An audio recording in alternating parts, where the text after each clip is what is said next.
Surat 11 Maret adalah suatu peristiwa sejarah bangsa Indonesia yang dimana merupakan penyebab peralihan kekuasaan dari Orde Lama yang dipimpin oleh Soekarno ke Orde Baru yang dipimpin oleh Soeharto.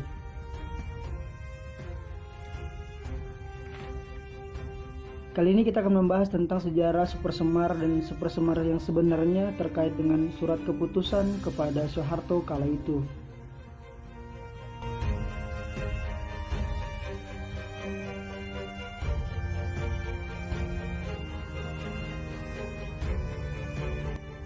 Untuk teman-teman semua yang belum subscribe, mohon untuk subscribe dan nyalakan tombol loncengnya agar teman-teman semua bisa mendapatkan notifikasi dari video-video baru teman cerita.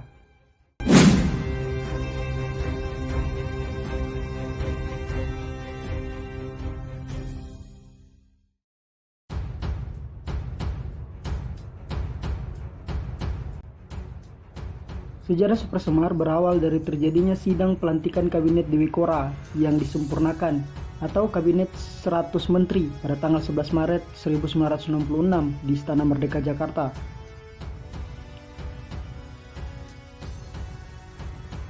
Saat sidang dimulai, Panglima Cakrabirawa, Jenderal Sabur, melaporkan kepada Soekarno bahwa ada pasukan liar dan pasukan tidak dikenal yang bertugas menahan menteri-menteri kabinet yang diduga terlibat dalam G30 SPKI tahun 1965. Usai mendengar laporan tersebut, Presiden Soekarno bergegas ke Istana Bogor bersama Wakil Perdana Menteri I, Dr. Subandrio, dan Wakil Perdana Menteri III, Hairul Soleh, menggunakan helikopter. Sidang kabinet akhirnya diserahkan kepada pimpinannya oleh Wakil Perdana Menteri II, Dr. J. Leimena, yang bertugas menutup sidang. Situasi ini juga dilaporkan kepada Panglima Angkatan Darat Mayor Jenderal Soeharto, karena Soeharto kala itu menjabat sebagai Panglima Angkatan Darat menggantikan Letnan Jenderal Ahmad Yani yang gugur dalam peristiwa G30 SPKI tahun 1965.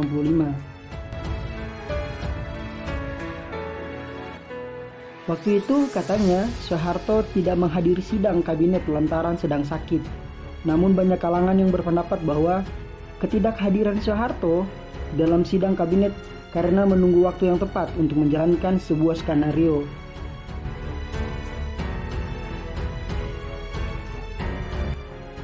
Pada malam harinya Soeharto mengutus 3 orang perwira tinggi Angkatan Darat untuk menghadap ke Presiden Soekarno.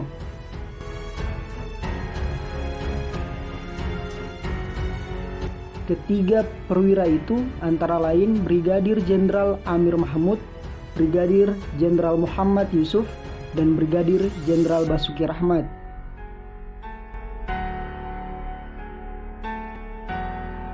Mereka berdialog dengan Soekarno tentang keadaan genting negara dan mengatakan jika Soeharto bisa mengendalikan keadaan dan mengembalikan stabilitas negara, jika diberi surat perintah atau surat kuasa untuk mengambil suatu tindakan.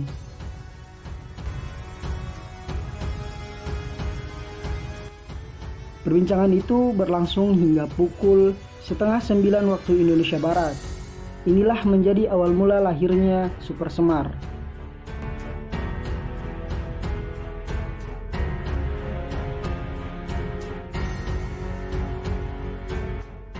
Dengan terpaksa akhirnya Presiden Soekarno saat itu menyetujui usul ketiga perwira itu pasca percakapan tersebut dan membuat surat perintah untuk Soeharto. Surat itu kemudian dikenal dengan Surat Perintah 11 Maret atau Super Semar kepada Soeharto agar mengambil segala bentuk tindakan demi mengembalikan stabilitas negara. Super Semar kemudian dibawa ke Jakarta dan tiba pada tanggal 12 Maret 1966 pukul 1 dini hari waktu Indonesia Barat. Sejak saat itu Soeharto mengambil alih seluruh kekuasaan dan seluruh tindakan dan kebijakan terkait dengan pelaksanaan di ketatanegaraan Indonesia. Sampai saat ini banyak sekali perdebatan tentang apa yang menjadi landasan ataupun isi sebenarnya dari Super Semar itu, karena Banyak orang dan banyak pendapat dari kalangan masyarakat bahwa Super Semar banyak versi. Ada versi dari Soekarno sendiri dan ada versi dari Angkatan Darat.